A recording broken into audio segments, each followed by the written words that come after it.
कुरुसभा में जब पहली बार अर्जुन ने धनुष उठाया था, भीम ने लोहे की गदा घुमाई थी और कर्ण ने चुनौती दी थी। उसी दिन से एक सवाल जन्मा, अगर युद्ध नहीं, अगर मैदान सिर्फ शक्ति का होता तो क्या भीम को कुश्ती में हरा पाता कर्ण?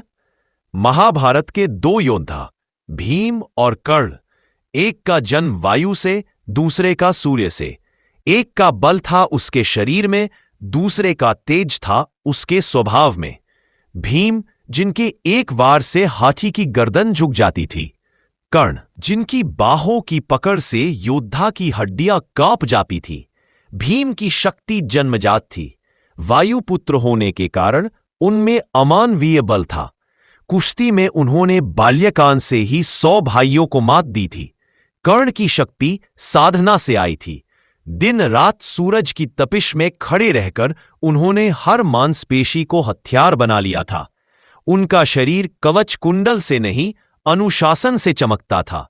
कल्पना कीजिए, हस्तिनापुर का विशाल अखाड़ा, धरती पर धूल उड़ रही है, राजकुमारों की भीड़ जमा है।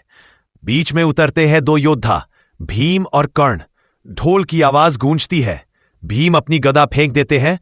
आज सिर्फ बाहों का बल बोलेगा। कर्ण मुस्कुराते हैं।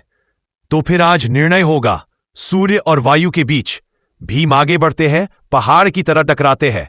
कर्ण पीछे नहीं हटते, वे भी उसी जोश से भिड़ते हैं। धरती कांप उठती है, राजाओं की सांसें थम जाती है। भीम का पहला वार जैसे बिजली गिरे। कर्ण उसे रोकते हैं, लेकिन उनकी भुजाएं कांप उठती है। भीम हंसते हैं। कर्ण, बल का अर्थ तुम नहीं जानते। कर्ण जवाब देते हैं, और अनुशासन का अर्थ तुम नहीं समझते। भीम का बल सीधा, आक्रामक और प्रचंड था। कर्ण का बल नियंत्रित, संतुलित और रणनीतिक। भीम जहां तापड़ा तोड़ हमला करते, वही कर्ण हर वार को दिशा बदलकर अपने पक्ष में मोड़ देते। भीम ने कर्ण को उठाकर पटकने की कोशिश की। कर्ण ने उनका संतुलन तोड़ दिया।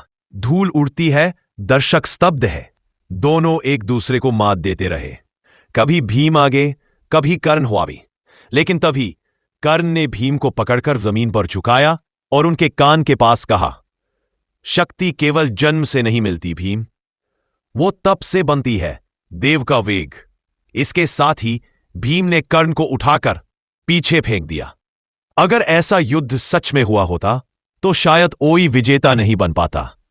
और मैं तक दोनों की एक दूसरे को मात देते रहे। भीम मुस्कुराए, और तप को भी मात देती है। वायु का वेग, वहीं कर्ण की सहन शक्ति थी। जहां भीम का वेग था, वहीं कर्ण का संयम। दोनों की शक्ति अलग थी, पर उद्देश्य एक, सम्मान। शायद इसीलिए महाभारत ने कभी यह उत्तर नहीं दिया कि कौन श्रेष्ठ था, क्योंकि जो सूर्य का पुत्र था वह भी अधूरा नहीं था, और जो वायु का पुत्र था वह भी अजय नहीं था। अगर युद्ध शक्ति का होता तो धरती भी थर्रा जाती, क्योंकि जब भीम और कर्ण आमने सामने होते, विजेता कोई नहीं होता, बस इतिहास कांप उठता।